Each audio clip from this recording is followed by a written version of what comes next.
अस्सलाम वालेकुम, welcome to my channel food and foodies 42। आज मैं बना रही हूँ बहुत ही चटपटी और इजी रेसिपी। ये है एक टमाटर की चटनी जो आप आराम से घर में, अगर आपके पास कुछ भी नहीं है तो आप इसको बना के एंजॉय कर सकते हैं, क्योंकि हर घर में लहसुन प्याज टमाटर तो होता ही है। ये देखिए, मैंने चूल्हे जला के इसके ऊपर एक जाली रख दी है। आपके पास इस किस्म की कोई जाली हो या कोई भी जैसे वो सिलाइयाँ होती हैं बारबेक्यू के लिए, तो आप उसके ऊपर लगा सकते हैं। बेसिक हमारा मकसद ये जो वेजिटेबल्स हैं इनको रोस्ट करना है। ये मैंने जाली के ऊपर रख दी है और बिल्कुल स्लो फ्लेम पे इसको हम 4 से 5 मिनट के लिए सारी जो वेजिटेबल्स हैं इनको कुक करेंगे स्लो फ्लेम पे, ताकि ये इनके ऊपर से जो इनकी स्किन है ये अच्छी तरह से बेक हो जाए। आप अगर अभी तक मेरी रेसिपी देख रहे हैं तो इसका मतलब है आपको मेरी रेसिपी पसंद आ रही है। प्लीज़ मेरे चैनल को सब्सक्राइब करें, बेल आइकन प्रेस कर दें। ये देखिए, मिर्ची और लहसुन जो है वो पहले जल्दी हो गया, इसको मैंने निकाल लिया है। टमाटर ज़रा थोड़ा टाइम ले रहे हैं, टमाटर और प्याज, तो इसको मैंने इसके ऊपर रहने दिया है। ये देखिए, आहिस्ता आहिस्ता इसकी जो स्किन है वो सारी श्रिंक हो रही है और पक के इसके ऊपर से उतर भी रही है, क्योंकि ये सॉफ्ट होती है तो ये अंदर से काफ़ी सॉफ्ट हो जाएंगे। तो इसको 4-5 मिनट पकाने के बाद फिर हम लोग इसको उतार देंगे। ये आप अगर खाने के साथ ऐसे भी खाना चाहें एज अ सालन तो ये चटनी बहुत ज़बरदस्त लगती है। वैसे भी आप अपने डिनर में या लंच में किसी दावत में भी रखना चाहें तो बहुत मज़े की ज़बरदस्त चीज़ ये लगती है। सारी चीज़ों से हम पील के जो है उतार लेंगे। मैंने लहसुन भी छील ली है। मिर्चों के ऊपर से जो जला हुआ पतला पतला सा इसकी ये स्किन है, इसको मैं रिमूव कर रही हूँ ताकि ये मुंह के अंदर ना आए और ना ही हमारी चटनी का कलर जो है वो बुरा लगे।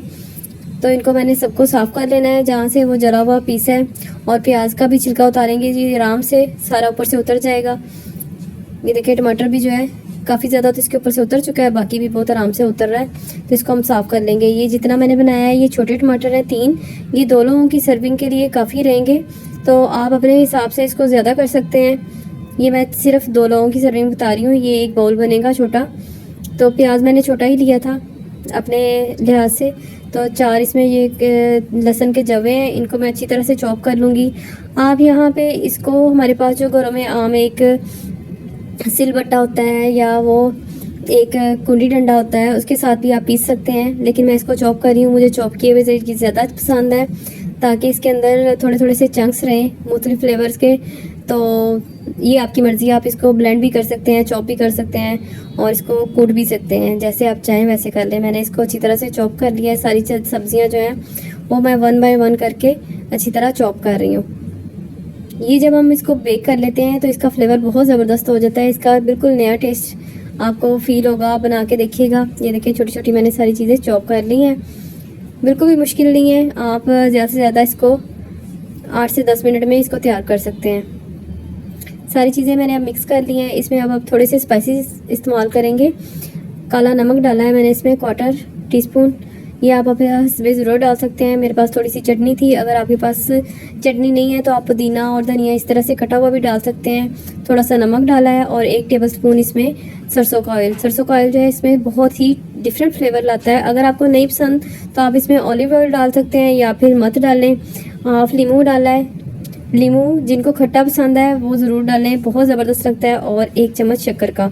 इसका आप बना के देखें, इसका टेस्ट बहुत डिफरेंट और बहुत मज़ेदार लगता है। बिल्कुल एक आपको नया फ्लेवर मिलेगा। सिर्फ आप ऑयल इसकी जगह चेंज कर सकते हैं कि ऑयल अगर आप कोई भी दूसरा यूज़ कर सकते हैं, लेकिन कुकिंग ऑयल नहीं। ये देखिए, हमारा बहुत ज़बरदस्त चटनी तैयार है। अगर आपको मेरी रेसिपी पसंद आई है प्लीज़ चैनल को सब्सक्राइब करें, दोस्तों के साथ शेयर करें। शुक्रिया, अल्लाह हाफिज़।